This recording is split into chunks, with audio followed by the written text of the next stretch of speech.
Гэты выпуск прысвячаецца майму дзеду Васілю. Ты ведаў вельмі шмат і шмат чым цікавіўся. Цяпер у цябе будзе і час, і магчымасць даведацца яшчэ крыху больш і пра баскетбол, і пра хобі твайго ўнука. Адпачывай.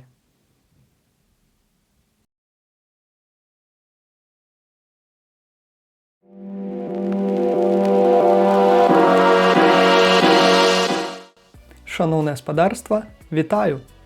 З вамі Яўген і праект пра баскетбол па-беларуску. Не так даўно прамінулі апошнія дні гэтага лета. А гэта значыць, што прыйшоў час для традыцыйнай ужо рубрыкі «Автоп месяца», у якой я, як зразумела з назвы, прадстаўляю афіцыйны топ баскетбольных навін і падзей па версіі праекта пра баскетбол па-беларуску. Але гэтым разам чарговы выпуск гэтай рубрыкі будзе крыху незвычайным, бо мне пашчасціла ўпершыню ў жыцці патрапіць на вялікі баскетбол, а менавіта на некалькі матчаў групавога этапу сёлетняга чэмпіяната Еўропы ў польскіх Катавіцах.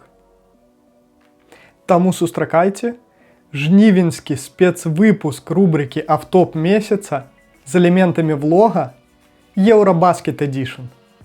Ну што, пагналі?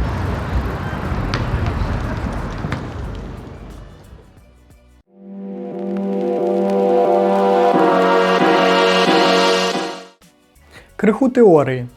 Чэмпіянат Еўропы з баскетболу, ці проста Еўрабаскет, гэта галоўнае міжнароднае баскетбольнае спаборніцтва нашага кантыненту, якое праводзіцца пад эгідай міжнароднай баскетбольнай федэрацыі FIBA. Першы Еўрабаскет прайшоў у швейцарскай Жэневе ў траўні 1935 году. Да 2015 году чэмпіянат праводзіўся раз на 2 гады, за рэдкім выключэннем. Пасля раз на 4. Аднак і тут пандэмія ўносіла свае карэктывы. Да таго ж 2015 году Еўрабаскет прахадзіў у адным месцы, а пасля адразу адначасова ў некалькіх, і сёлетні не стаў выключэннем.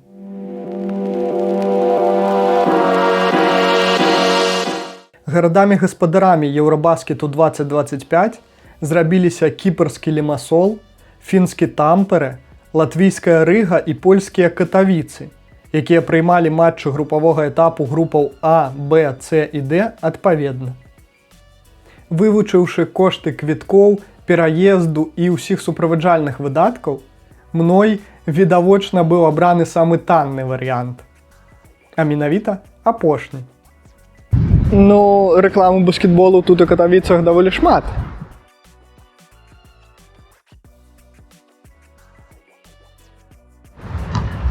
Але, напрыклад, вось такое паяднанне ў рэкламе дзе-небудзь у ЗША дакладна б не пракаціла.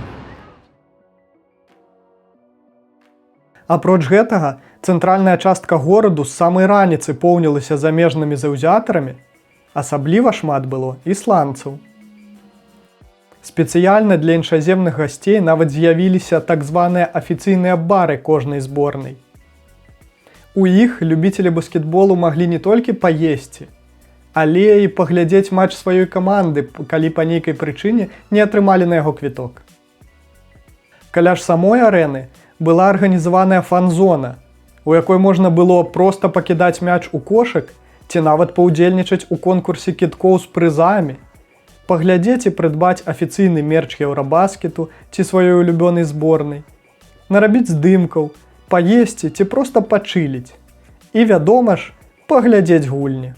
У прамым эфіры і на вялікім экране. Менавіта там я, напрыклад, глядзеў матч Францыі супраць Славеніі.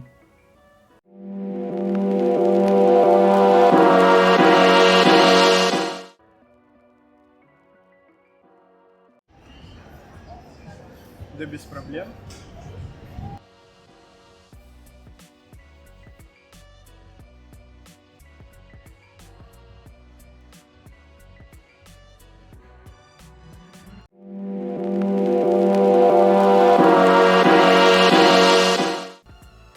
крыху распавяду пра стадыён.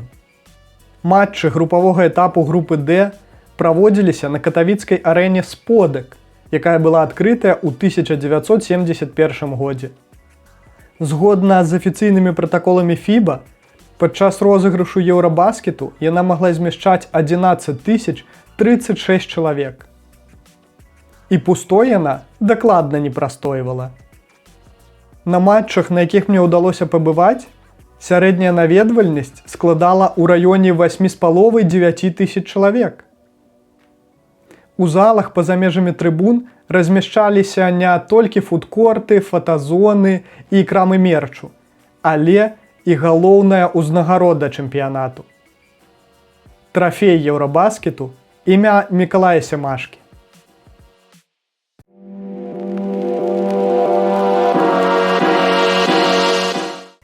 Першыя квіткі я купляў больш чым за 9 месяцаў да саміх матчаў.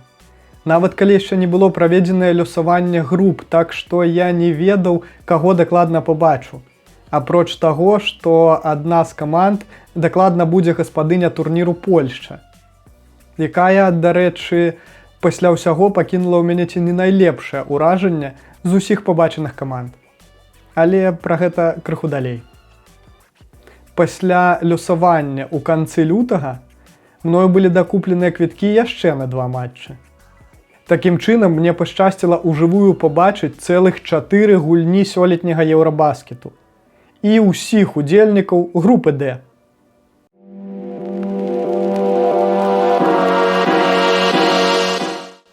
Зборнай Ісландыі вельмі пашчасціла з заўзятарамі. А іх, дарэчы, да поўдня Польшчы дабралося каля 2000. Іхнія гучныя скандынаўскія падтрымкі часам заглушалі нават фанатаў гаспадароў, якіх на арэне было відавочна больш.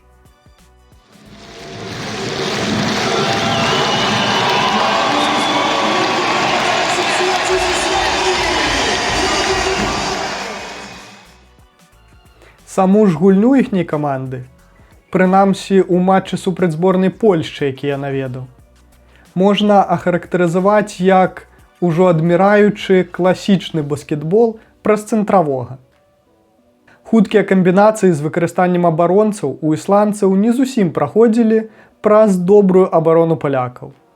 Таму яны часцей проста грузілі мяч свайму цэнтравому і гульцу іспанскага клубу Більбаа Баскет Трыгві Хільнесену, які, дзякуючы гэтаму, па выніках матчу аформіў дабл-дабл.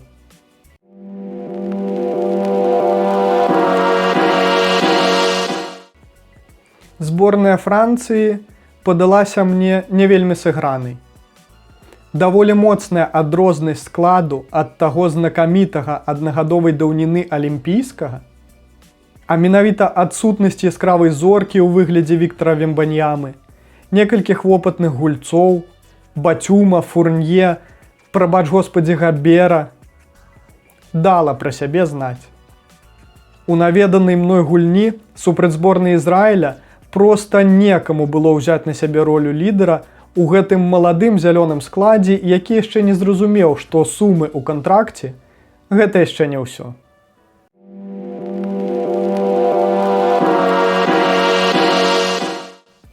На зборную Ізраіля я паглядзеў двойчы, і ўсе гэтыя 2 разы яна мяне вельмі прыемна ўразіла.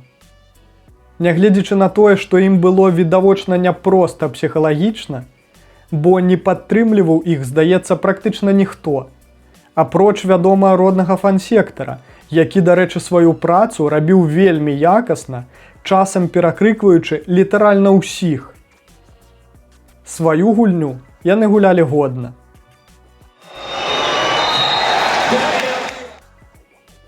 Лідарам зборнай бясспрэчна быў малады абаронца Портленду Дэні Аўдзія, праз якога будавалася ці з удзелам якога праходзіла значная частка гульні каманды.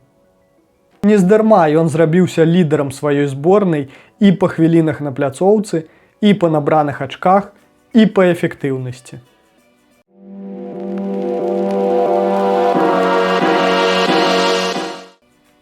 Зборная Славеніі – гэта Лука Дончыч.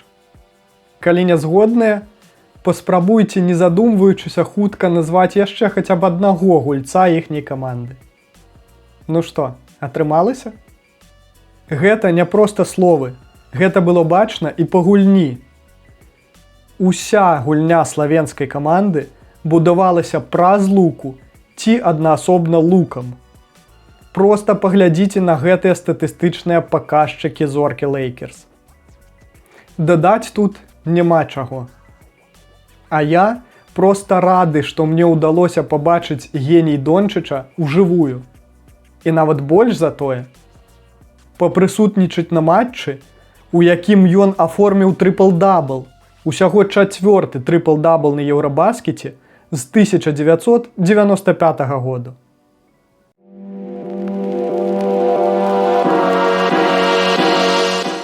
Зборная Польшчы. Зборная, якая заняла 8-е месца на пазамінулым чэмпіянаце свету і 4-е месца на мінулым Еўрабаскеце, ужо даволі працяглы час не з'яўляецца андэрдогам еўрапейскага баскетболу. Што паспяхова давяла і ў гэты раз.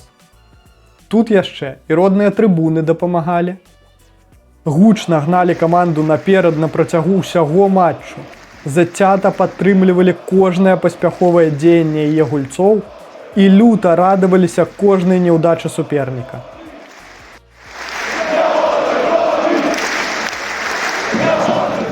Дарэчы, у гэтым бела-чырвоным моры на кадрах аднаго з відэа афіцыйнай YouTube-старонкі польскай зборнай на імгненне засвяціўся і я. Найвялікшая заслуга ў поспеху гэтай каманды, па маім меркаванні, належала нованатуралізаванаму паляку Джордану Лойду, на секундачку былому чэмпіёну NBA у складзе Торонто Рэптарс знакамітага канадскага сезону Кавая, які, што праўда, амаль не гуляў, але праславіўся як чувак у касцюме, дзякуючы вось гэтаму здымку. І, бясспрэчна, капітану зборнай Польшчы Матэушу Паніццы, які ў кожным валоданні, падчас атак і абароны, супраць траіх ці 1 на 1 аддаваў усяго сябе і нават крыху больш. І асабіста мне паказаў прыклад сапраўднага капітана каманды. Шмат у чым дзякуючы гэтаму зборная Польшчы не толькі выйграла ўсе свае 2 матчы, на якіх мне пашчасціла быць, але і дайшла да чвэрцьфіналу турніру. Была яшчэ зборная Бельгіі, але... Ну камон, гэта зборная Бельгіі.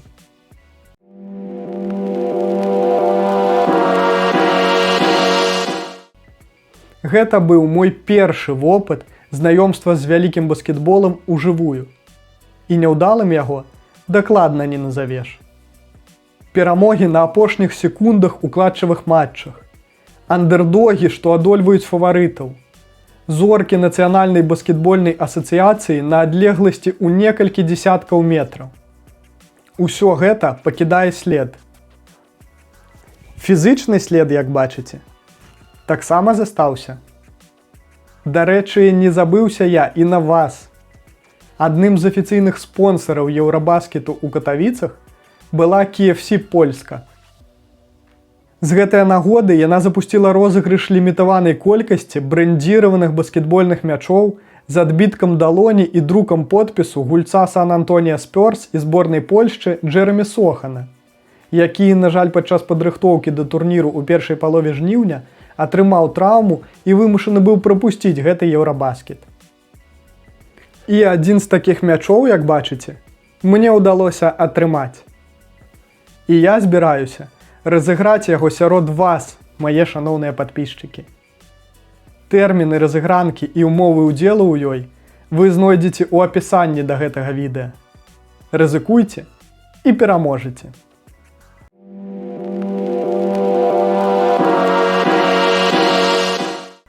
А з вами быў Яўген і спецвыпуск рубрыкі «Автоп месяца» Еўрабаскет Эдишн. Чакайце наступнага выпуску.